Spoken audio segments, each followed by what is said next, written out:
ओम शांति। 2 फरवरी 2022 आज की साकार मुरली। शिव बाबा कहते, मीठे बच्चे, तुम अभी ईश्वरीय खजाने से पल रहे हो।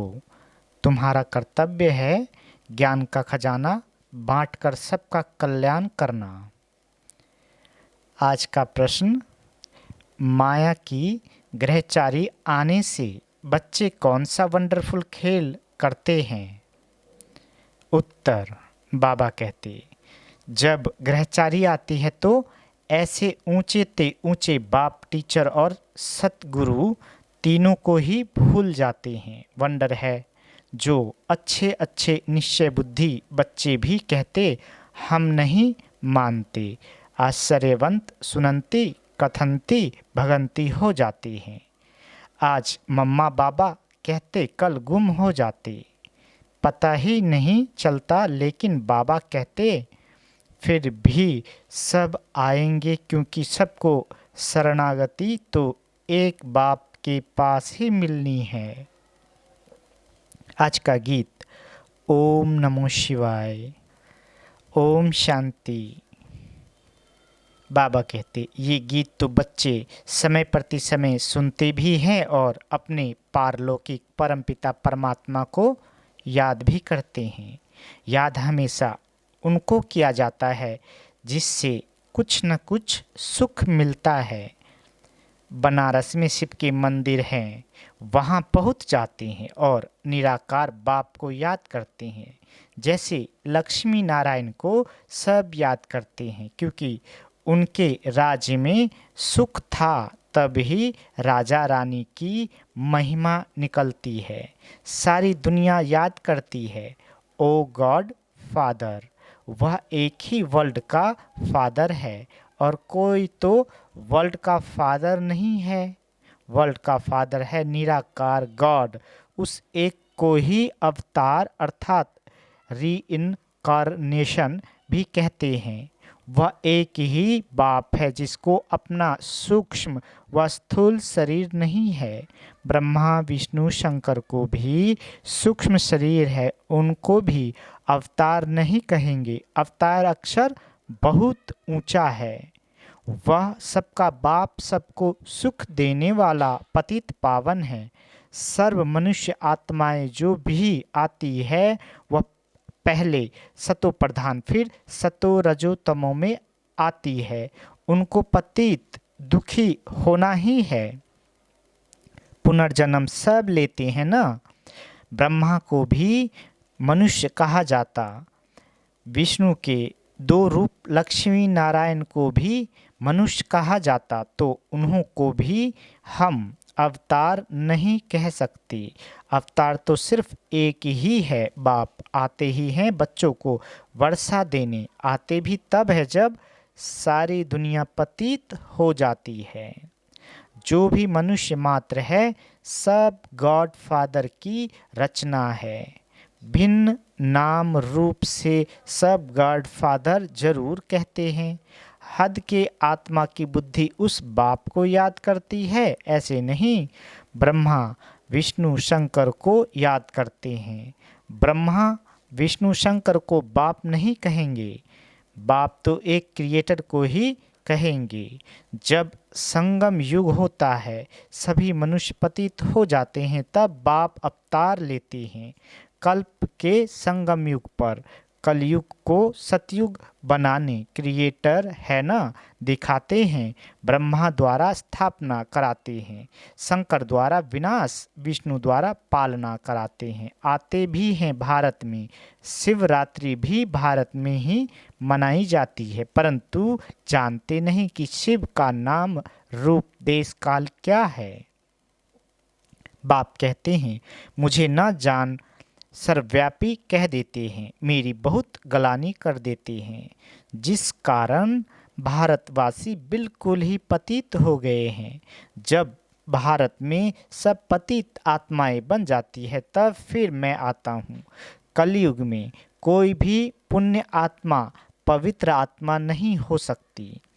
पवित्र दुनिया में पवित्र आत्माएं रहती है। उसको कहा जाता है संपूर्ण निर्विकारी दुनिया। उसकी भेंट में कलयुग है, विशिष्ट दुनिया। कलयुग के अंत और सतयुग के आदि को कहा जाता है संगम। द्वापर और त्रेता को नहीं मिलाएंगे। अंत माना सारी पुरानी दुनिया का अंत और नई दुनिया का आदि। सतयुग है पावन दुनिया, फिर कलाएं कमती होती जाती है। सतयुग त्रेता को भी एक समान नहीं कहेंगे। बाप कहते हैं मुझे बच्चों ने नंबरवार ही पहचाना है। इस समय ही ये कहा जाता है क्योंकि माया सामने खड़ी है, घड़ी घड़ी बुला देती है। कहते हैं हम ब्रह्मा के बच्चे, शिव के पोत्रे हैं। ये कहते भी भूल जाते हैं। अज्ञान में ऐसी बात कभी नहीं भूलेंगे।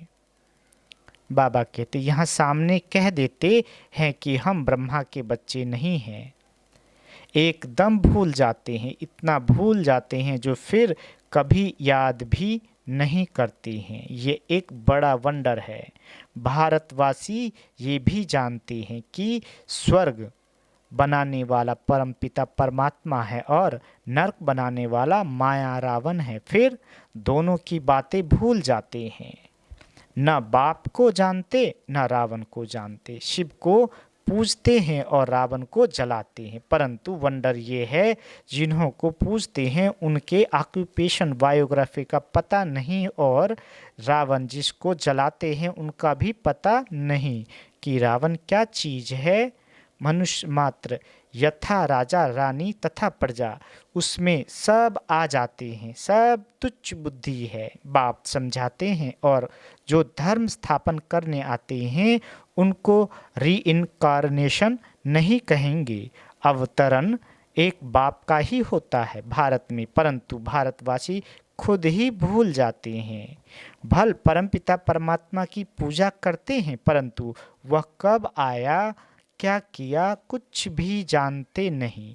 न बाप को, न रचना के आदि मध्य अंत को जानते हैं, न देवी देवताओं की बायोग्राफी को जानते हैं।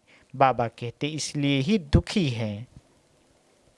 भारतवासी पहले कितने सुखी थे, बिल्कुल ही विश्व के मालिक थे। अब वह भारतवासी ये नहीं जानते कि हम सब पावन श्रेष्ठाचारी थे। अगर थे तो कैसे बने, कुछ भी नहीं जानते। ये है वंडर। बाप कितना क्लियर कर समझाते हैं। किसी को समझाएंगे, अपने बच्चों को समझाता हूँ। बाबा कहते बच्चों के ही सामने प्रत्यक्ष होता हूँ, परंतु बच्चे भी प्रत्यक्ष हो मम्मा बाबा कहकर फिर भूल जाते हैं। यही वंडर है। अज्ञान काल में कभी बाप टीचर गुरु को भूल ना सके।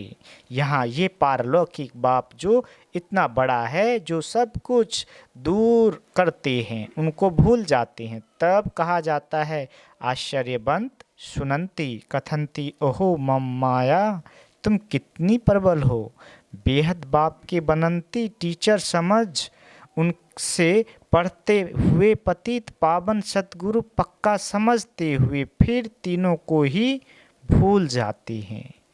एक को भूले तो तीनों को ही भूले, एक को याद करो तो तीनों ही याद पड़ेंगे, क्योंकि यह तीनों ही कंबाइंड है। खुद ही बाप टीचर और सतगुरु है, सो भी एक्यूरेट है। कहते हैं मैं बाप हूँ, तुमको जरूर अपने परम धाम में ले जाऊंगा।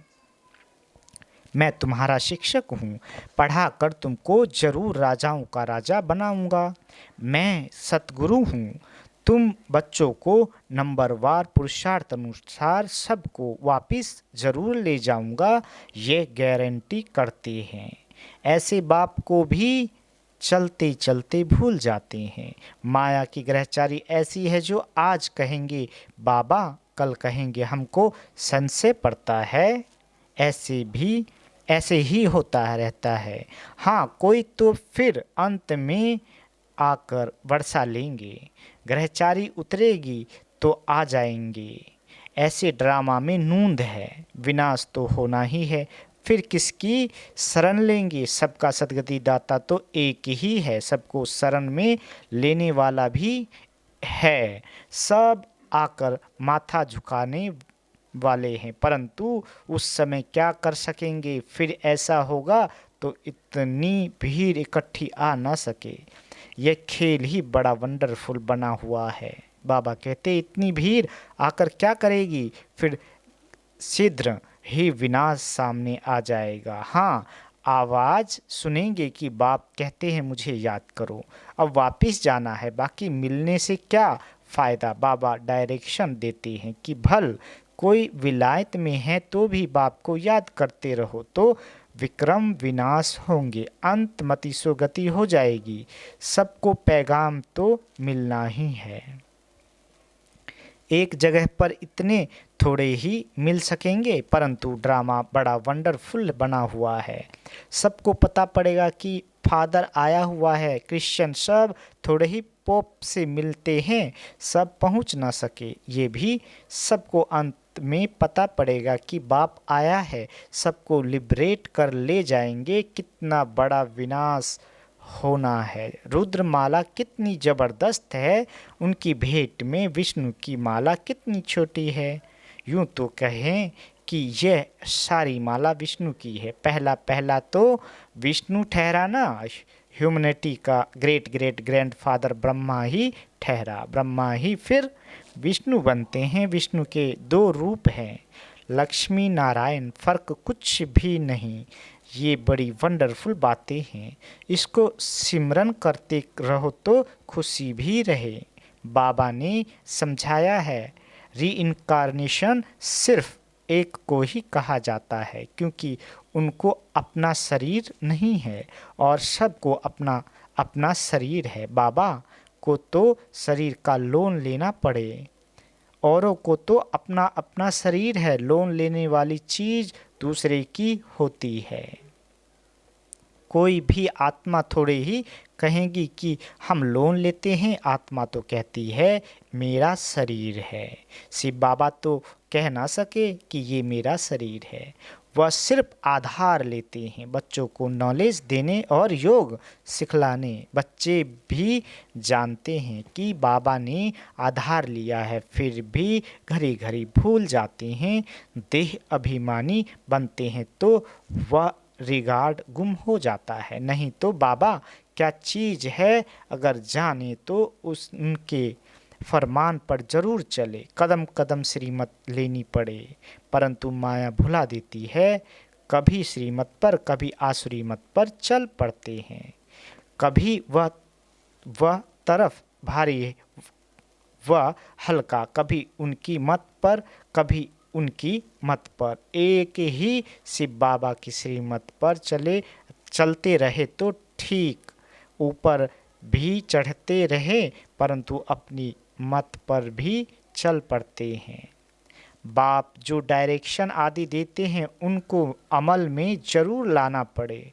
फिर कुछ भी हो जाता है तो कहेंगे ड्रामा में ऐसा था। राजधानी तो स्थापन होनी ही है, इसमें जरा भी फर्क नहीं पड़ सकता। मिलने लिए तो बहुत आते हैं, फिर घर गए तो खल्लास। पूरे निश्चय से थोड़े ही आते हैं।